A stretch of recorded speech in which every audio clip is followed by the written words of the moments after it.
Welcome to The Explainer. We're diving into a major new report that really lays out the challenges and maybe some opportunities that are going to shape the next decade for businesses in the Far East. So, just so you know where we're coming from, our whole breakdown today is based on the Global Risks Report from the World Economic Forum. We're going to zero in specifically on what all this means for business leaders and strategists in the Far East. All right, here's our game plan. We'll start with the big picture. A world kind of teetering on the edge. Then we'll get into the real battlegrounds, geoeconomics, the economy itself, and of course, technology. And we'll wrap up with, how to actually navigate this new age. Let's jump in. So the report kicks off with a pretty sobering thought. We're entering a brand new and frankly more dangerous age of competition. Now, this isn't just another report. This is the 21st edition, and it pulls insights from over 1,300 global experts. We're talking people from business, government, you name it. And the picture they're painting? It's a world where all that stability we took for granted is, well, it's under siege. And just look at this number, 57%. That's more than half of the world's leading experts expecting some serious global upheaval over the next 10 years. That's not just a little bit of pessimism. That's the new reality that businesses, especially in the Far East, have to plan for. So what is driving all this instability? Well, the report points to one massive factor, a risk that is completely changing the global business game, something they call geoeconomic confrontation. So what is that? In plain English, it means countries are now using their economic power not just to get rich, but as weapons.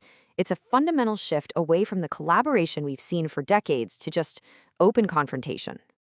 And get this, it's not a minor worry on the sidelines. The experts ranked this as the single biggest risk to the world in the next 2 years. It actually jumped 8 spots from last year's survey. I mean, that's a huge leap, and it shows just how fast this threat is growing. And this picture, it says it all. This is where the impact is felt, right in the heart of global trade, in the supply chains. For the economies in the Far East that are so built on exports, this new battlefield is literally their backyard. Every single shipment is now on the front lines. And we're not just talking about old school tariffs anymore. The new arsenal is way bigger. It's everything from sanctions to weaponizing supply chains to even targeting the financial systems that make global trade possible. This is the new rulebook that businesses have to play by. So as you can imagine, this geoeconomic battlefield is sending some serious shockwaves through the global economy. Let's take a look at how that's creating a really volatile economic picture. And hey, it's not just you feeling nervous, the experts are right there with you. Worries about an economic downturn, inflation, asset bubbles bursting, they are all climbing the charts of top risks. It really signals a new phase of volatility that's going to hit the bottom line. But here's the thing, this economic pressure, it doesn't happen in a bubble. The report makes it super clear that these pressures create social problems, like rising inequality and fewer opportunities. For a business, that just means a less stable environment to operate in. And you can see these big global trends really hitting home across the Far East. I mean, look at Thailand. They're worried about debt and lack of opportunity. For Vietnam and Taiwan, it's supply chains and the impact of new tech.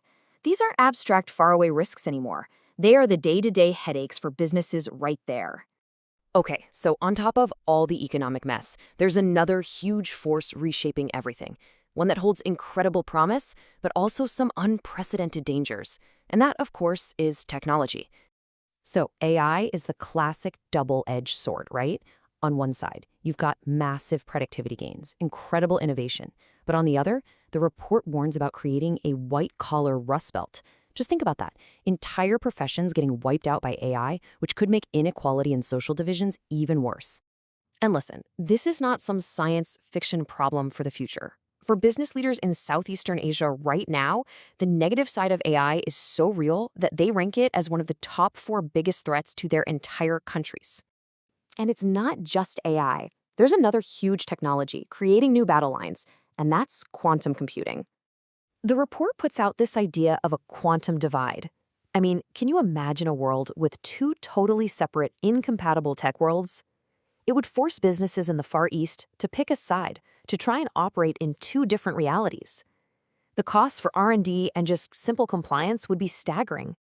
Okay, so the world is complex, it's risky, it's a bit of a mess. So what is a business in the Far East supposed to do about any of this? The good news is the report doesn't just list problems, it actually offers a way forward. Basically, it comes down to 4 things. 1, build small partnerships on specific issues, since big global agreements are off the table. 2, focus on policies that create win-wins, not just winners and losers.